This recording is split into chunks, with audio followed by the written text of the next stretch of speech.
بسم اللہ الرحمن الرحیم قل هو اللہ احد اللہ الصمد لم یلد ولم یولد ولم یکن له کفوا احد صدق اللہ العلی العظیم۔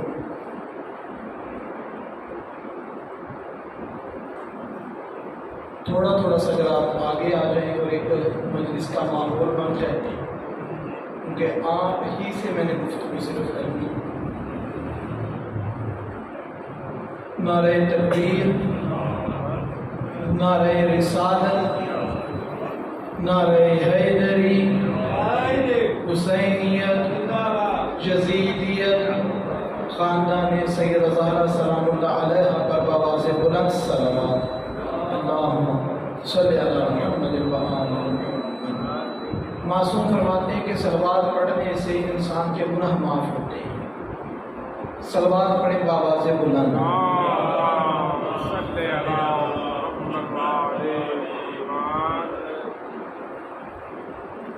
اعوذ باللہ من الشیطان الرجیم، بسم اللہ الرحمن الرحیم، الحمد للہ رب العالمین وعاقبۃ المتقین، الصلاۃ والسلام علی حبیب قلوبنا وطبیب ذنوبنا ابی القاسم محمد اللہم صلی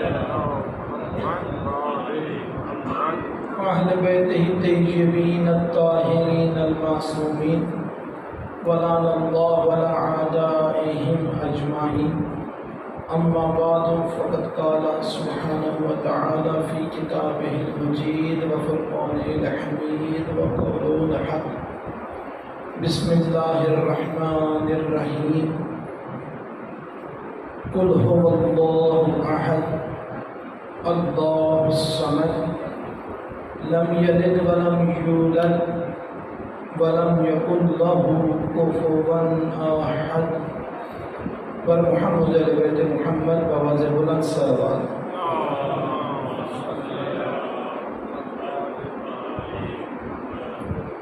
چند باتیں آپ کے ساتھ کرنے کی کوشش کرتا ہوں۔ عشرہ محرم الحرام یکم سے لے کر 10 تک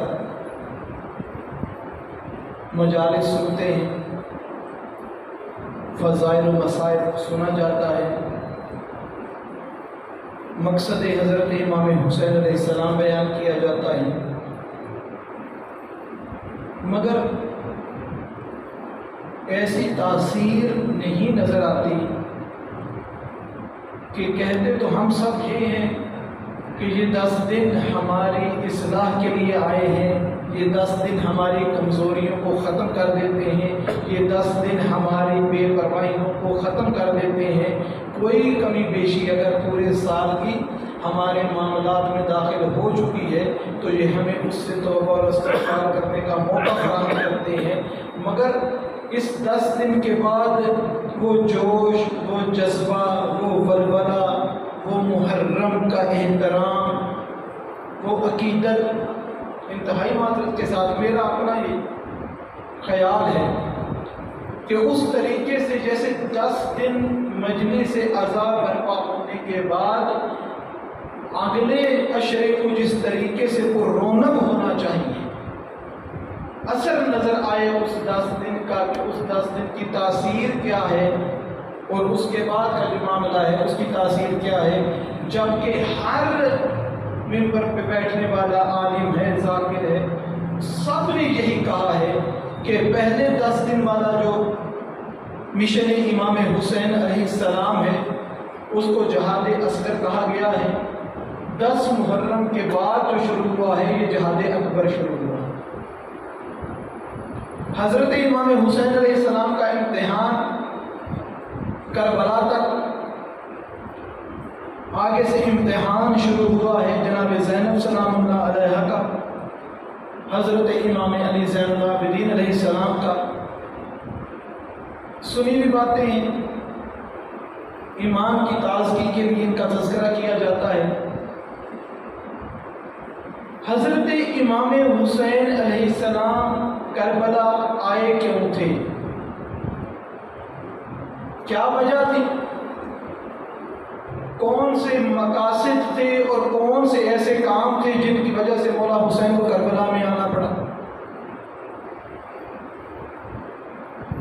اگر آخرت والے معاملات دیکھے جائیں کہ مجھ جیسا گنہگار بندہ کبھی عبادت کا موقع ملے تو چاہتا ہے کہ یہاں عبادت کر کے نامہ اعمال میں تو کچھ نہیں ہے، کبھی عبادت کبھی کوئی کام کرنے کا موقع ملے تو اس کے اندر حصہ لینے کی کوشش کرتا ہے، کیونکہ نامہ اعمال میں تو ایسی قابل فخر کوئی چیز موجود نہیں جو آخرت میں میرے کام آئے۔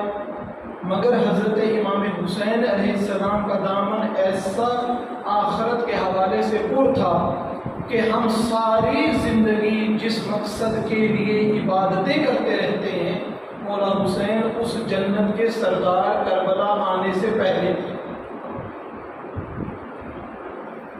تمام کمالات، تمام اعزازات حضرت امام حسین علیہ السلام کے وہ کربلا آ کے نہیں بنائے، وہ سب کے سب کربلا میں لے کر آئے، اور اتنا یقین تھا اپنی زبان پر کہ جب چراغ بجھا کر کہا کہ جو جانا چاہتا ہے چلا جائے، جنت کی ضمانت کا اختیار بھی رکھتے تھے کہ میں جنت کا ضامن بنتا ہوں، میں آپ کی بخشش کا ضامن بنتا ہوں، شفاعت بھی کروں گا، جو جانا چاہتا ہے چلا جائے، اور اپنے ساتھ میرے اہل بیت کے میں سے ایک ایک فرد کا ہاتھ پکڑ کے ساتھ لے جائے۔ اتنے با اختیار امام کربلا میں آ کے اتنی بڑی مصیبت کا سامنا کیا کہ آج کا بندہ مومن ہم زبان سے تو دعویٰ کر سکتے ہیں کہ مولا کربلا میں ہوتے تو آپ کا ساتھ دیتے، آپ کے ساتھ کھڑے ہوتے، لیکن کربلا بہت مشکل کام تھا۔ کربلا آسان کام ہوتا تو کربلا میں صرف 72 نہ ہوتے۔ کربلا اتنا مشکل کام تھا کہ جو وہاں پر موجود ہیں فقط ان کو پتا تھا کہ کس طریقے سے معاملات کرنے ہیں۔ حضرت امام حسین اگر کربلا نہ آتے تو کیا ہوتا؟ ابھی میں نے ابتدا میں بھی سورہ توحید کی تلاوت کی اور سرنامہ کلام بھی سورہ توحید کو میں نے بنایا۔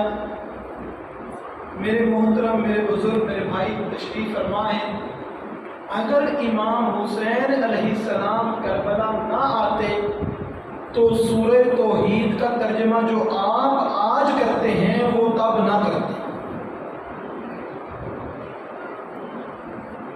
سورہ توحید کا مفہوم وہ جو آج کسی بچے کو پوچھا جائے کہ قل هو اللہ احد کیا ہے، اللہ الصمد کیا ہے، لم یلد ولم یولد کیا ہے، یہ وہ مفہوم اور ترجمہ اگر حسین کربلا نہ آتے تو سورہ اخلاص کا، سورہ توحید کا ترجمہ یہ نہ ہوتا۔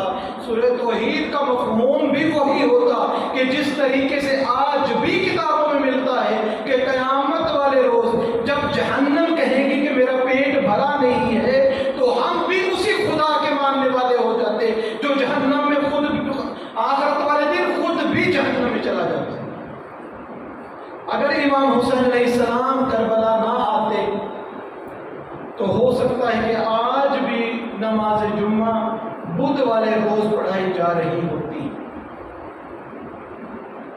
اتنا شریعت جناب صدر کائنات کو پامال کر دیا گیا تھا کہ نماز فجر پڑھا رہا ہے جو خلیفۃ المسلمین بنا ہوا ہے، نماز فجر نشر کی حالت میں شروع کر کے پڑھانے کے بعد کرتا کیا ہے، 2 رکعت پڑھا لی، 2 رکعت پڑھانے کے بعد اب پیچھے منہ کر کے کہتا ہے اگر دل چاہ رہا ہو تو اور بھی پڑھا دوں۔ یہ حضرت امام حسین علیہ السلام کے آنے سے یہ معاملات رکے۔ ان چیزوں نے مولا کو مجبور کیا۔ اکثر ماشاءاللہ صاحب بصیرت افراد تشریف فرما ہیں، سنتے رہتے ہیں کہ ہمیں یزید برا لگتا ہے، ہم یزید پہ صبح شام لعنت کرتے ہیں. ہمارے یزید ہمیں برا لگنا یا یزید پر لعنت کرنا کیوں ہے؟ کیونکہ واقعہ کربلا ہمارے پیش نظر ہے، اس کے معاملات، اس نے جو کچھ کیا، جس طریقے سے تمام کام کیے، وہ تمام پیش نظر. اس وجہ سے ہمیں یزید برا لگتا ہے. ایک لمحے کو اگر ہم یہ سوچیں کہ ہمیں تو امام حسین علیہ السلام کے شہادت میں اس کا عمل دخل اور اس کے ملوث ہونے کی وجہ سے یزید برا لگتا ہے، حضرت امام حسین کو یزید کیوں برا لگتا تھا؟ اور وہ کیوں لگتا تھا؟ وہ بھی مولا آقا امام حسین علیہ السلام نے جب بیعت کے مطالبے پر کہا کہ ان کو جانے نہ دو، ان کو روک لو، یزید کی بیعت کر کے پھر ہی جائیں، مولا نے وہ بھی بتا دیا تھا یزید اس لیے برا لگتا تھا کہ وہ شریعت کو پامال کرنے والا تھا، اپنی من مرضی شامل کرتا تھا دین کے اندر، جو اچھا لگتا تھا وہ لے لیتا تھا، جو طبیعت پہ گراں گزرتا تھا اسے چھوڑ دیتا تھا. ایک مرتبہ جناب ابوذر نے جناب سرور کائنات حضرت محمد مصطفیٰ صلی اللہ علیہ وسلم سے جن جن کو صلوات آتی ہے نا وہ پڑھ لیں. اتنا قبلہ تھک کے نہیں سننا چاہیے، اتنا نہیں کہ میں نے معصوم علیہ السلام کا نام پتہ نہیں 20 مرتبہ لیا لیکن کسی نے بابا سے بلند صلوات نہیں پڑھی مولا حسین علیہ السلام کے نام. تو آنے قبلہ بس تب تک مجھے تھوڑا سا برداشت کرنا پڑے گا، آپ کو پھر آ کے وہ انشاءاللہ تعالیٰ اپنے خطاب سے آپ کو محظوظ کریں گے. جناب ابوذر سرور کائنات کو اپنا خواب بیان کرتے ہیں کہ میں نے خواب دیکھا ہے کہ آسمان سے کپڑا سفید کلر کا بہت بڑی تعداد میں لٹک رہا ہے اور صدا آ رہی ہے کہ یہ سارے کا سارا لے جاؤ، یہ سب کا سب تمہارا ہے، تم سب کا سب اپنے پاس رکھو. لیکن وہاں پہ جو افراد اکٹھے ہیں ان کے ہاتھوں میں کینچیاں ہیں، وہ اس کپڑے کو کاٹ کاٹ کے کوئی تھوڑا سا پیس اتارتا ہے، کوئی زیادہ اتارتا ہے، کوئی بیچ میں سے کاٹتا ہے، لیکن آواز مسلسل یہ آ رہی ہے کہ یہ سارے کا سارا لے کے جاؤ، یہ سب کا سب تمہارا ہے. یا رسول اللہ وہ کیا چیز ہے جو نیچے لٹک رہی ہے کپڑے کی صورت میں اور آواز ہے کہ ساری لے جاؤ، مگر لوگ اس کو کینچیوں سے کاٹ کاٹ کر جہاں سے دل کر رہا ہے وہاں سے لے رہے ہیں. تو جناب سرور کائنات حضرت محمد مصطفیٰ صلی اللہ علیہ وسلم ارشاد فرماتے ہیں ابوذر یہ میری امت کے آخری زمانے کے حالات، اور وہ جو آسمان سے کپڑا لٹک رہا ہے وہ دین خدا لٹک رہا ہے اور آواز آ رہی ہے کہ سارے کا سارا لے لو، پورے کا پورا دین تمہارا ہے، مگر آخری زمانے کے لوگ کینچیاں لے کر آئے ہیں، جو دین میں سے پسند ہوگا وہ پسند کرے، اپنی مرضی کی چیز کاٹ کے اپنی مرضی کا اپنی پسند کا کاٹ کے لے جائیں گے.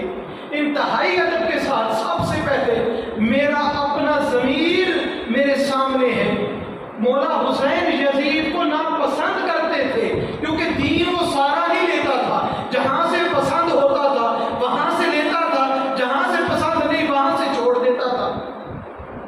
اور جناب سرور کائنات نے اپنی امت کے آخری افراد جو بتائے ان کی بھی یہی حالت بتائی کہ دین میں سے وہ لیں گے جو پسند ہوگا، جو پسند نہیں ہے اس کو چھوڑ دیں گے. آواز مسلسل ہے کہ سارا دین تیرے لیے ہے، سارا دین تیرے لیے ہے، لیکن نہیں، جو مجھے پسند ہے میں فقط اسی کو پسند کرتا ہوں، جو مجھے ٹھیک لگتا ہے اسی کو میں ٹھیک سمجھتا ہوں. صلوات پڑھیں محمد علی محمد پر.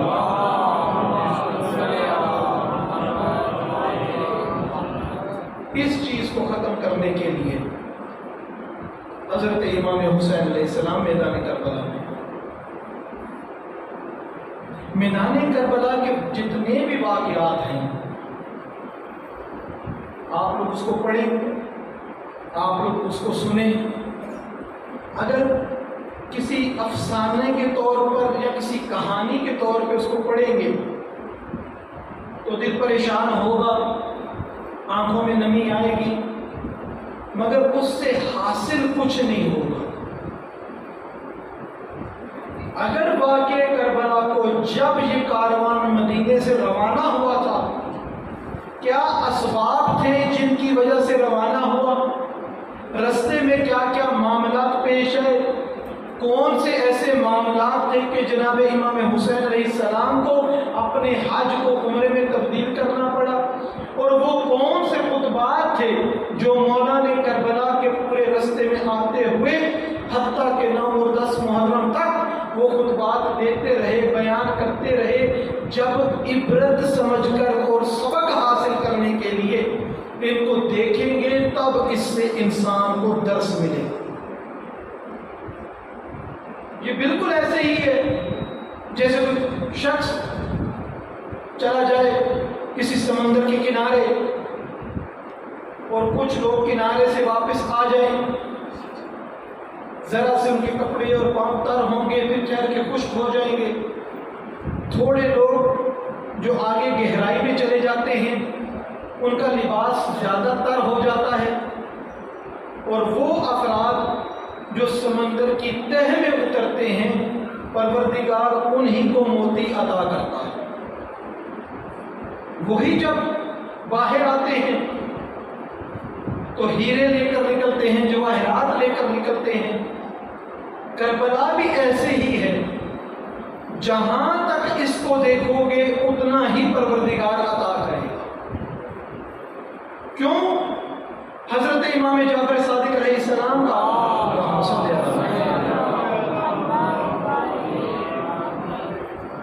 جب کسی نے مولا حسین علیہ السلام کی زیارت کے متعلق سوال کیا تو مولا فرماتے ہیں کہ جو زیارت کے لیے جائے گا ہمارے جد کی، پروردگار اس کے نام اعمال میں ایک حج کا ثواب لکھے گا۔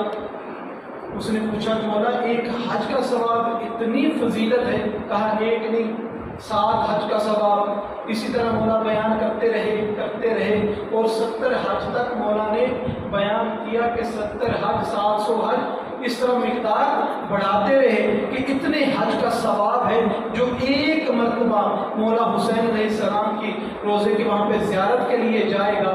تو پوچھنے والے نے پوچھا کہ مولا یہ فرق کیوں ہے؟ پہلے آپ نے ایک حج بتایا، پھر 7 حج، پھر 700، پھر 70 سال، اتنے حج بتاتے رہے، یہ فرق کیوں ہے؟ یہی بات مولا صادق علیہ السلام نے بتائی۔ مولا فرماتے ہیں کہ جو جتنی معرفت سے جائے گا اس کو پروردگار اتنا عطا کرے گا۔ جو فقط جائے کربلا، پروردگار جو اس سفر پہ ہیں ان کے سفر کو پرامن بنائے، اور جو اپنے دل میں اس کی خواہش رکھتے ہیں پروردگار سب کو اس کی زیارت کروائے، کہ وہاں پر جا کر صرف در و دیوار دیکھنا، روزے کی جالیاں دیکھنا، بہترین قسم کی لائٹنگ دیکھنا، جب بندہ وہاں پر جاتا ہے تو وہاں پر ایک الگ دنیا میں وہ گم ہو جاتا ہے، اور اس دنیا میں جہاں پر وہ گم ہوتا ہے وہاں پر یہ پورے روزہ مبارک کی جو خوبصورتی ہے یہ بھی اس کے اندر عمل دخل رکھتی ہے۔ جب بھی جائیں یاد رکھیں کہ ہمارا مقصد ان چیزوں کو دیکھنا نہیں ہے، ان چیزوں کو جس نے زینت عطا کی ہے، جس کی وجود سے یہ شرف عطا ہوا ہے اس جگہ کو، ہم اس کی زیارت کے لیے آئے ہیں۔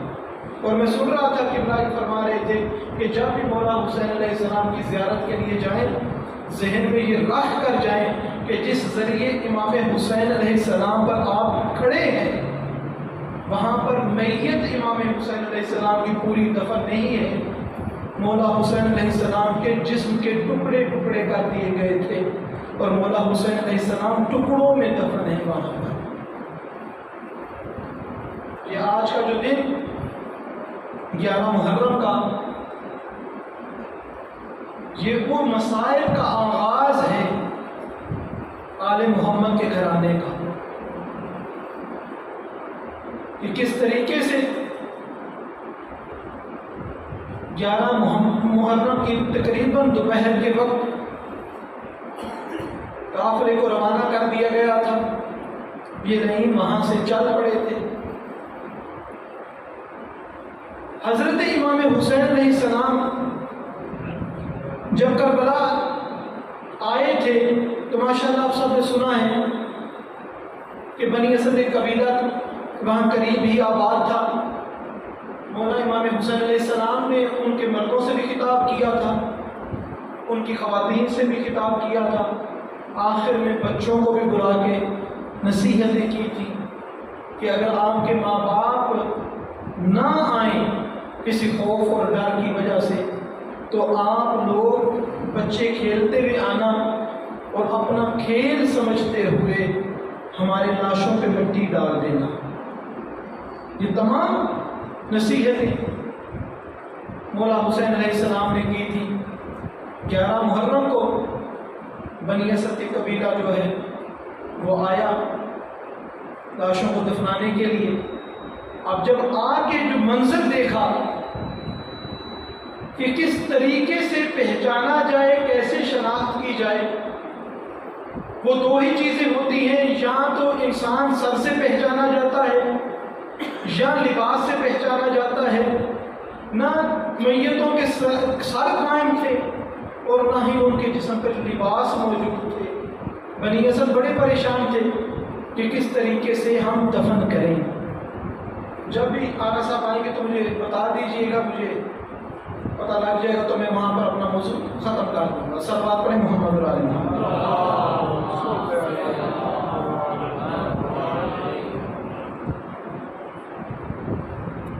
سب بنی اسد کے اکٹھے ہو کر ان لاشوں کو دیکھ رہے تھے کہ اب کسی کی پہچان تو ممکن نہیں ہو رہی کہ کس طریقے سے کیا جائے۔